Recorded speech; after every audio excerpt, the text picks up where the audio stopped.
আমার সোশ্যাল মিডিয়ার একটা ভিডিওতে রিসেন্টলি কি দিয়ে দাঁত মাজা উচিত বা উচিত নয় সে সংক্রান্ত কিছু ব্যাপার নিয়ে আমি আলোচনা করছিলাম।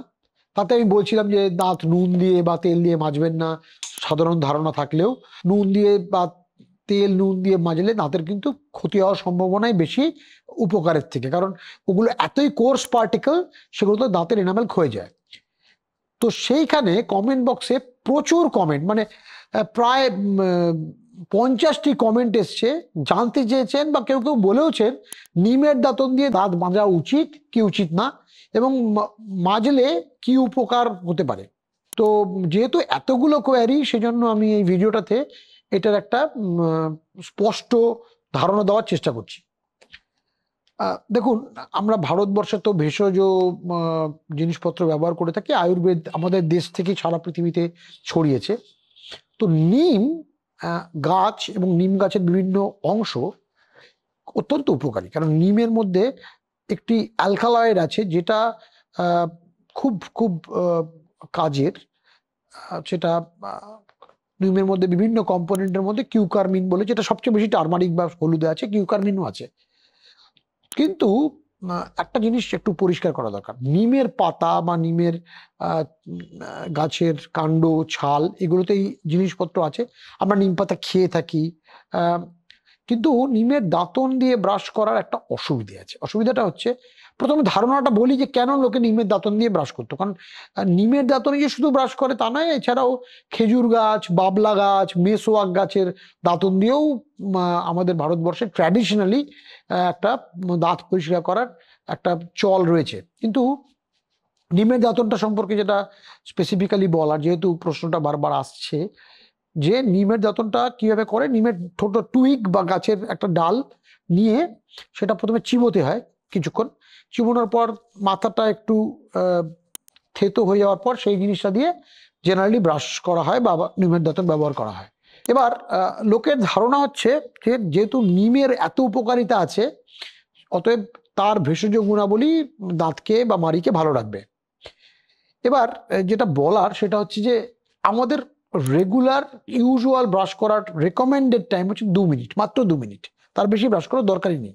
বা ব্রাশিং পদ্ধতি, ব্রাশিং টেকনিক, ফ্রিকোয়েন্সি নিয়ে পরে কোনো একটা ভিডিওতে আলোচনা আরো ডিটেলে করব। তবে এখন আপনারা জেনে রাখুন, মাত্র 2 মিনিট ব্রাশ করলে যথেষ্ট, বা 2 মিনিট দাঁতে মাজন করলে যথেষ্ট। সেক্ষেত্রে নিমের দাঁতন এত পপুলার কেন? এই কারণে নয় যে নিমের ভেষজ গুণাবলী আপনার খুব সুবিধা করেন, কারণ 2 মিনিটে যে জিনিসটা মুখে থাকে, কারণ নিমের আকড় যেটা সেটা তো ভীষণ তেতো, আমরা মুখটা দাঁতন করার পর মুখটা ধুয়ে ফেলি, অতএব তার কিছুই প্রায় মুখে পড়ে থাকে না। এবার 2 মিনিটে কিন্তু নিমের ভেতরে যে ধরনের ভেষজ গুণাবলী সম্পন্ন জিনিসই থাকুক না কেন, মাত্র 2 মিনিটে তার কোনো এফেক্ট আমরা পাই না। অসুবিধাটা কোথায়? যেহেতু এই জিনিসটা প্রচন্ড রাফ, দাঁতটা আপাত দৃষ্টিতে খুব পরিষ্কার হচ্ছে মনে হলেও এনামেলের কিন্তু সাংঘাতিক ক্ষতি হয়। দাঁতন আজকের দিনে আমরা যত টুথ ব্রাশ ব্যবহার করছি, সেটা আপনি যে কোনো কোম্পানি নিতে পারেন, এতে আমার কোনো বাণিজ্যিক লাভ নেই। আপনি যে কোনো কোম্পানির ব্রাশ নিতে পারেন, কিন্তু সেই ব্রাশটাও খুব নরম দাঁড়ার বা সফট ব্রেসলেট হতে হবে।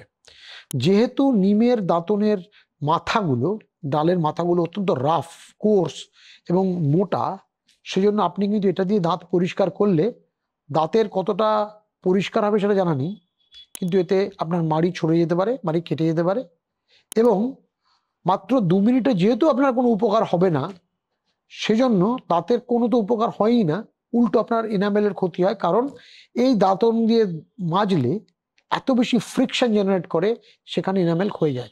আমি এরকম পেশেন্ট পেয়েছি যে বিগত 15-20 বছর ধরে নিমের দাঁতন ব্যবহার করছেন, দাঁত প্রায় ঘষে অর্ধেক হয়ে গেছে। অতএব আমি নিমের ভেষজ গুণাবলী সম্পর্কে কোনো রকম খারাপ মন্তব্য করতে চাই না, কারণ নিম আমাদের জীবনে একটা অত্যন্ত গুণ সম্পন্ন ভেষজ উপহার দেয়। তাতে আমাদের অন্যান্য নিমের প্রোডাক্ট যেগুলো আমরা ব্যবহার করি, তাতে সত্যি সত্যি উপকার হয়। কিন্তু নিম দাঁতন হিসাবে, শুধু নিম কেন, বাবলা গাছ, খেজুর গাছ বা মেসওয়াক, দাঁতন হিসাবে এদের মেন প্রবলেম হলো এর ভেষজ প্রপার্টি যাই থাকুক, মাত্র 2 মিনিটে এটা আমাদের দাঁত এবং মাড়িকে কোনো আলাদা করে ভালো কিছু করতেও পারে না, উল্টো এটা ভীষণ রাফ এবং কোর্স হওয়ার জন্য, ভীষণ অমসৃণ রুক্ষ হওয়ার জন্য আমাদের এনামেলের ক্ষতি হয়। অতএব নিমের দাঁতন সম্পর্কে আপনার যদি মনে হয় যে এটাই সবচেয়ে ভালো পদ্ধতি, সেক্ষেত্রে আপনি মনে রাখবেন এটা পপুলার এই কারণে, যেহেতু আমাদের ভারতবর্ষের গ্রামে টুথপেস্টের, টুথব্রাশের অ্যাভেলেবিলিটি কম্পারেটিভলি কম ছিল। এটা অনেক বেশি পপুলার কারণ সেখানে গ্রামে তো প্রচুর নিম গাছ ছিল। কিন্তু সময়ের সাথে সাথে আজকে আমরা অ্যান্ড্রয়েড ফোনের যুগে এসেছি, এআই এর যুগে এসেছি, সেক্ষেত্রে কিন্তু নিমের দাঁতনের ব্যবহার আস্তে আস্তে কমানোটাই আমাদের জন্য খুব বুদ্ধিমানের কাজ হবে। আপনার যদি এই সংক্রান্ত আরো কোনো প্রশ্ন থেকে থাকে বা ডেন্টিস্ট্রি নিয়ে, দাঁতের চিকিৎসা এবং দাঁতের রোগ সংক্রান্ত কোনো প্রশ্ন থাকে, কমেন্ট বক্সে দিন, আমি অবশ্যই তার উত্তর দেওয়ার চেষ্টা করব। বা এর নিচে ডেসক্রিপশন বক্সে যে ফোন নাম্বারটি দেওয়া রয়েছে, সেই ফোন নাম্বারে আপনি যদি ফোন করেন, তাহলে ওডোন্টোরার সম্পূর্ণ রেসপন্স টিম আপনাকে দাঁতের চিকিৎসা, দাঁতের রোগ এবং দাঁতন সম্পর্কে, নিমের দাঁতন বা অন্যান্য দাঁতের পদ্ধতি সম্পর্কে, দাঁত মাজার পদ্ধতি সম্পর্কে আপনাকে একটা সম্যক ধারণা দেওয়ার জন্য সবসময় আপনার পাশে আছে। পরের এপিসোডে দেখা হবে একটা সম্পূর্ণ অন্য কোনো টপিক, যেটায় আপনার দাঁত ভালো থাকবে, মাড়ি ভালো থাকবে, আপনি একটা উজ্জ্বল আত্মবিশ্বাসী হাসি হাসতে পারবেন। দেখা হবে।